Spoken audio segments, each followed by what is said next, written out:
ভালো কাজের হোটেল একটা অসাধারণ উদ্যোগ, কবে থেকে আসলে এটা শুরুটা হয়েছে এবং পেছনের গল্পটা যদি একটু জানতে চাই। শুরুটা আসলে 2009 সালে যখন আমি স্টুডেন্ট ভার্সিটিতে পড়ি, ওই সময় থেকেই আসলে আমরা শুরু করি।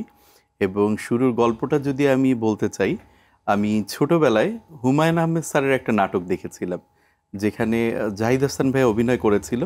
নাটকের নাম ছিল সবুজ ছায়া। সে প্রতিদিন একটা করে ভালো কাজ করত এবং হাত নেড়ে ক্যাকু ক্যাকু এভাবে একটা সাউন্ড করতো আর কি। তো তখন আমি ক্লাস 5 বা 6-এ পড়ি। তখন এই বিষয়টা আমার হৃদয়ে গেঁথে গিয়েছিল, কারণ ওখানে দেখাতো যে একটা ভালো কাজ করলে কি হচ্ছে, যে একটা কলার সাল রাস্তা থেকে তুলে ফেলছে, না হলে ওটা আবার ফিডব্যাকটা দেখাতো নাটকটার মধ্যে, না হলে একজন মানুষ পড়ে যে সে কোমরে ব্যথা পাচ্ছে, একটা তার কাটা রাস্তা থেকে তুলে ফেলা হচ্ছে, না হলে একটা অ্যাম্বুলেন্স পাংচার হয়ে যাচ্ছে, একটা মানুষের জীবন নাশ হয়ে যেতে পারে। যে ছোট ছোট ভালো কাজ, যেটা একটা মানুষের জন্য সামান্যতম একটা কাজ, সেটা অনেক মানুষের জন্য অনেক বড় উপকারে রূপান্তর হয়। তো এই জিনিসটা আসলে দেখিয়েছিল নাটকটাতে। ওই সময় থেকেই আমি নিজে প্রতিদিন একটা করে ভালো কাজ করার চেষ্টা করতাম। আর যখন 2009 সালে ভার্সিটিতে পড়ি, তো তখন আসলে আমি আমার কিছু ফ্রেন্ডদের, কিছু ছোট ভাইদেরকে ইনভলভ করলাম যে ভালো কাজগুলি নিজেরা করলেই হবে না, এটা অন্যদেরকেও উদ্বুদ্ধ করতে হবে ভালো কাজে। তো ওই সময় থেকেই শুরু। এরপরে আসলে 2010-এ আমাদের এই মানবিক কার্যক্রম নিয়ে হানিফ সংকেত স্যারের ইত্যাদিতে একটা প্রতিবেদন প্রকাশ পায়। তো এরপরে আসলে আমাদের কাজের পরিধি অনেক বেড়ে যায় আল্লাহর রহমতে। জি, সুতরাং সেই 2009 সাল থেকে শুরু, এখনো চলমান লম্বা সময়ের যাত্রা। আমি আপুর কাছে জানতে চাই যে আপনি এই যে ভালো কাজের হোটেলের সাথে কবে থেকে যুক্ত আছেন এবং আপনারা যে এই যে ভলান্টারি কাজটা করছেন সেখানের অনুপ্রেরণাটা আসলে কি ছিল? আমি যুক্ত আছি এটার সাথে প্রায় আপনার 5 বছর হয়ে গেছে। আপনার 2020-এর লাস্টের দিক থেকে আমি জয়েন হয়েছিলাম।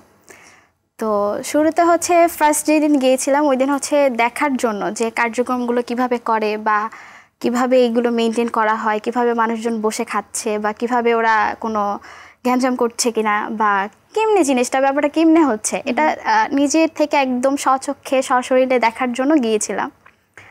তো যেদিন ফার্স্ট গিয়েছি ওই দিন গিয়ে আর কি মনের মধ্যে অন্যরকম একটা শান্তি ফিল হয়েছে, যেটা কিনা যে পথ শিশুরা পর্যন্ত এত ডিসিপ্লিনভাবে ওইখানে এই জিনিসগুলো খাচ্ছিল বা কোনো নোংরা করছিল না, জিনিসগুলো খুব সুন্দরভাবে হচ্ছিল।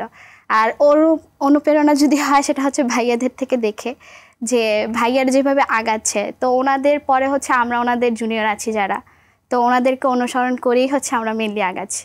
অনেক ধন্যবাদ। একটা বিশাল সামাজিক পরিবর্তনের অংশ কিন্তু আসলে ভালো কাজের হোটেল কাজ করছে। এখানে যদি একটু জানতে চাই যে এই যে বর্তমান সামাজিক অস্থিরতা, বা আপনারা শুরু থেকে কাজ করতে কিন্তু অনেক চ্যালেঞ্জ হয়তো ফেস করতে হয়েছে, এবং স্বাভাবিকভাবে আপনাদের এখানে যারা আসলে খাবার খাচ্ছে তারা কিন্তু অনেকটুকুই পথ শিশু আছে, রিক্সাওয়ালা আছে, বা মাদক সেবী বা বিভিন্ন অসামাজিক কার্যক্রমে লিপ্ত সেরকম মানুষও কিন্তু আসেন। এটা আপনারা কিভাবে অ্যাসেস করেন যে কিভাবে ভালো কাজটা আসলে করা হচ্ছে?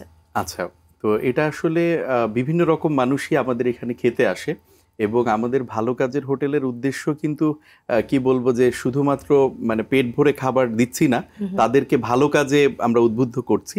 এবং এটা আমরা যেভাবে অ্যাসেস করি সেটা সিস্টেমটা একটু ভিন্ন। আমরা যেমন আমাদের ভালো কাজের হোটেলে দেখবেন যে সারিবদ্ধভাবে সবার সিরিয়াল নাম্বার দেয়া থাকে বসে। তো যখন একটা ব্যাচ খাবার শুরু হওয়ার আগে আমরা তার নাম, বয়স এবং কে কি ভালো কাজ করলো সেটা আমরা লিখি। তো লেখার পরে এবং মানুষগুলি বলে যে আমি গতকালকে কাউকে রাস্তা পার করে দিয়েছি, কোনো রোগীকে আমি হেল্প করেছি, তারপরে আমি বিভিন্ন রকমের ভালো কাজের কথা বলে। তো এখানে আসলে অনেকেই প্রথম যারা আসেন, তো দেখেন যে আসলে বললেই হচ্ছে, অনেক সময় কেউ হয়তো মিথ্যাও বলছে প্রথমে। তবে আমরা যেটা করি, ওনাদেরকে আমরা প্রতিদিনই বোঝানোর চেষ্টা করি এবং বুঝাই যে দেখেন, আপনি যে খাবারটা এখানে খাচ্ছেন এটা কিন্তু ফ্রি না, আপনি এটাতে কিনে খাচ্ছেন। তো সেটা হলো অর্থের বিনিময়ে না, যে কোনো একটা ভালো কাজ করে আপনি খাবারটা কিন্তু পাচ্ছেন। তো আপনি যদি সেক্ষেত্রে একটা মিথ্যা বলেন এসে, তাহলে কিন্তু আপনি ভালো কাজ তো করছেনই না, বরঞ্চ একটা খারাপ করে ফেলছেন। তো আপনার এখানে ওয়ে আছে, যদি আপনি আজকে ভালো কাজ না পান, আপনি বলেন যে মামা আজকে ভালো কাজ পাইনি, আগামীকালকে করব। এই যে আপনি সত্যি কথাটা বলছেন, অলরেডি এটা একটা ভালো কাজ করে ফেলছেন।